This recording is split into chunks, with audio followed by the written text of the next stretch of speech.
حضرت ادریس علیہ السلام حضرت آدم علیہ السلام کے دور میں پیدا ہوئے۔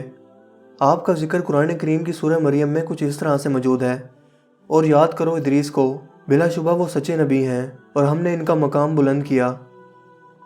اس کے علاوہ اسرائیلی روایات اور چند احادیث سے آپ کے حالات زندگی کا پتہ چلتا ہے۔ مورخین کے مطابق آپ کا نسب نامہ کچھ یوں ہے: ادریس بن یاد بن مہالائیل بن کنان بن انوش بن شیس بن آدم علیہ السلام۔ آپ حضرت آدم علیہ السلام کی زندگی کے دوران 20 سال تک زندہ رہے۔ ان کے بعد اللہ تعالیٰ نے حضرت شیس علیہ السلام کو پیغمبر منتخب کیا۔ حضرت شیس علیہ السلام کی وفات کے بعد اللہ پاک نے حضرت ادریس علیہ السلام کو اپنا نبی اور پیغمبر منتخب فرمایا۔ آپ روئے زمین پر وہ پہلے شخص تھے جنہوں نے قلم کے ذریعے لکھنا شروع کیا۔ اللہ پاک نے آپ کو قلم کے ذریعے لکھنے کا طریقہ اور بے شمار حکمت عطا فرمائی تھی، اور آپ یہ سب کچھ لوگوں کو بھی سکھایا کرتے تھے۔ عبداللہ بن عباس سے روایت ہے کہ حضرت ادریس علیہ السلام بہت طویل القامت شخص تھے۔ آپ نہایت خوبصورت چہرے کے مالک تھے۔ آپ بہت کم گو تھے اور صرف ضرورت کے وقت ہی کلام کیا کرتے تھے۔ حضرت شیس علیہ السلام کو اللہ پاک نے اپنی قوم پر حکمرانی عطا فرمائی تھی، جنہوں نے اللہ پاک کی شریعت کو نافذ کیا اور ایک عظیم حکمران بھی ثابت ہوئے۔ ان کے بعد حضرت ادریس علیہ السلام کو اللہ پاک نے یہ حکمرانی عطا فرمائی۔ آپ وہ پہلے شخص تھے جنہوں نے اللہ پاک کی شریعت میں جہاد کو نافذ کیا، یعنی اللہ کی راہ میں کافروں سے لڑنے کے لیے سب سے پہلے جس پیغمبر نے اپنی قوم کو بلایا وہ حضرت ادریس علیہ السلام تھے۔ قابیل نے، جو حضرت آدم علیہ السلام کے بیٹے تھے، ان کی اولاد سرکش، نافرمان اور کافر ہو گئی تھی۔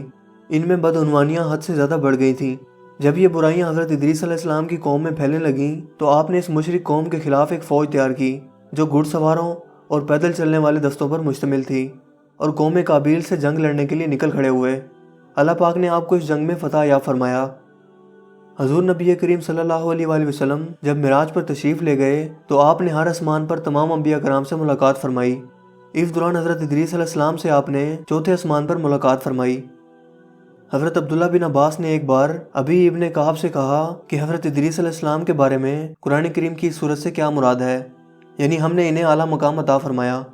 ابی بن کعب نے جواب دیا کہ اللہ تعالیٰ نے ایک بار حضرت ادریس علیہ السلام پر وحی نازل فرمائی کہ اے ادریس، تمام اہل دنیا جس قدر روزانہ نیک اعمال کریں گے، ان سب کے برابر میں تجھ کو ہر روز اجر عطا فرماؤں گا۔ حضرت ادریس علیہ السلام نے جب یہ سنا تو بے حد خوش ہوئے اور سوچا کہ اس انعام کو بڑھانے کا واحد طریقہ یہ ہے کہ میری عمر نہایت طویل ہو۔ فرشتوں میں سے ایک فرشتہ آپ کا رفیق یا دوست تھا۔ آپ نے اپنے اس رفیق فرشتے سے فرمایا کہ کیا ایسا ممکن ہے کہ موت کا فرشتہ یعنی اسرائیل علیہ السلام میری موت کو ایک لمبے عرصے کے لیے روک دیں تاکہ میں زیادہ عرصہ زندہ رہ کر زیادہ اجر و ثواب حاصل کر سکوں۔ رفیق فرشتے نے ادریس علیہ السلام کو جواب دیا کہ آپ میرے ساتھ چلیں اور ہم دونوں حضرت اسرائیل علیہ السلام سے اس بارے میں بات کرتے ہیں۔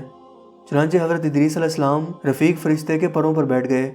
فرشتہ آپ کو لے کر آسمانوں کی طرف اڑا، یہاں تک کہ وہ چوتھے آسمان پر پہنچ گیا۔ وہاں موت کا فرشتہ یعنی حضرت اسرائیل علیہ السلام پہلے سے موجود تھے۔ فرشتے نے حضرت اسرائیل علیہ السلام سے ادریس علیہ السلام کی خواہش کا ذکر کیا تو انہوں نے پوچھا کہ وہ اس وقت کہاں ہیں۔ فرشتے نے جواب دیا کہ وہ اس وقت میرے پروں پر ہیں۔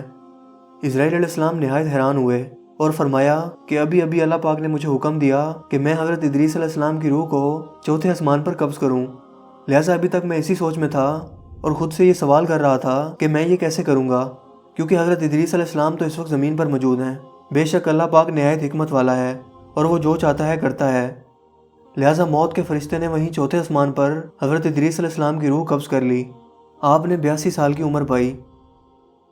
تاریخ الحکمہ کے صفحہ 384 پر ہرمس ثالث نام کے ایک شخص کا ذکر موجود ہے، اور علماء کرام کی کثیر تعداد اس پر پختہ رائے رکھتی ہے کہ حضرت نوح علیہ السلام سے پہلے جتنے بھی علوم شائع ہوئے ان سب کو لکھنے والے یہی ہرمس ہیں، جنہیں حضرت آدم علیہ السلام کی نسل میں ادریس کہا جاتا ہے، کیونکہ حضرت نوح علیہ السلام حضرت ادریس علیہ السلام کے 300 سال کے عرصہ کے بعد تشریف لائے۔ دوستوں، مجھے امید ہے کہ آج کی یہ ویڈیو آپ کو کافی انفارمیٹیو لگی ہوگی اور پسند آئی ہوگی۔